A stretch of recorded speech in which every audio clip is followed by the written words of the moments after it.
I started being interested in filmmaking when I was really young. It first started with my dad's old handheld camcorder, which only recorded DV tapes, which you can tell that's pretty old. And I would really just make videos with my old toy trains and stuff and try to make something interesting out of it. But it wasn't until after I saw Jaws for the first time, and I was only 8 years old, and being a kid and seeing Jaws for the first time, it actually scared the living crap out of me. And I did think the shark was actually real, but when I got it on DVD, a few months after, and saw the behind the scenes and saw it was actually just a mechanical shark that really never worked at all during production, it kind of really sparked my interest in how movies were made and all. I will be honest though, I never always wanted to be a filmmaker. For the longest time, I always wanted to be an actor. Being inspired by the sitcoms on Nickelodeon like iCarly, Drake and Josh, Henry Danger, and some other ones, in some episodes, you could tell that they were really having fun. You were supposed to cut it out with the power saw. Dude, I'm gonna. Oh, really? Yes. So go get the power saw. Okay, I will.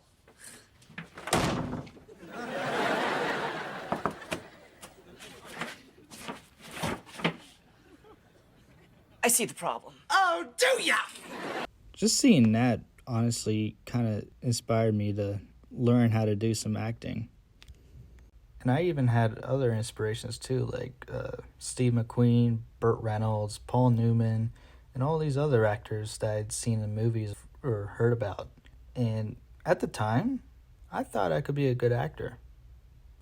So at the end of 10th grade, which was during virtual year in 2020, I decided to leave band for a few reasons. One being, since it was virtual year, band didn't really feel as fun as it used to be. And I knew when we would go back, there were still going to be some restrictions as well.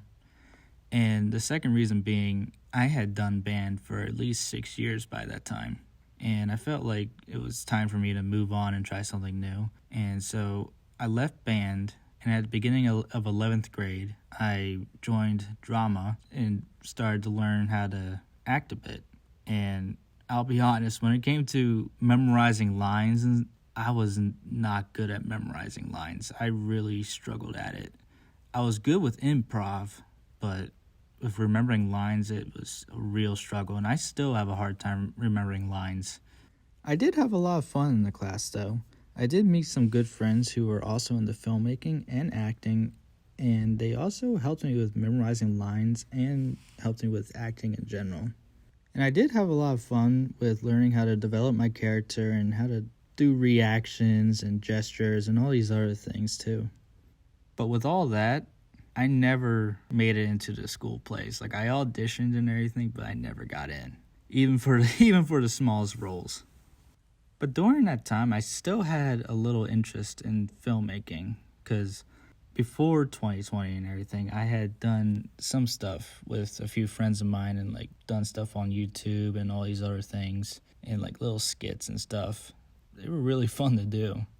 When my interest for filmmaking started back up, it was during 2021, and a small film crew came to my school to film a drug awareness film for the police department, and I was one of the extras in it. And when they were setting up all the lights and cameras and everything, I would ask them how some things worked, like how the camera worked, how they did the lighting, and they were really happy to talk about it. And that whole experience by itself really brought back my interest to filmmaking.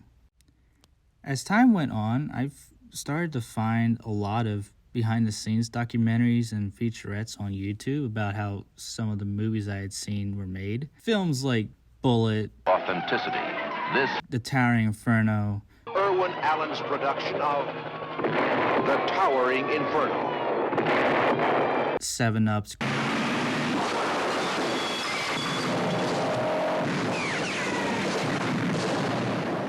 and a lot of other movies I had seen. And just watching those alone would make me wonder, how do they do all the special effects, or how were they able to do this and that? After learning how those films were made and how everything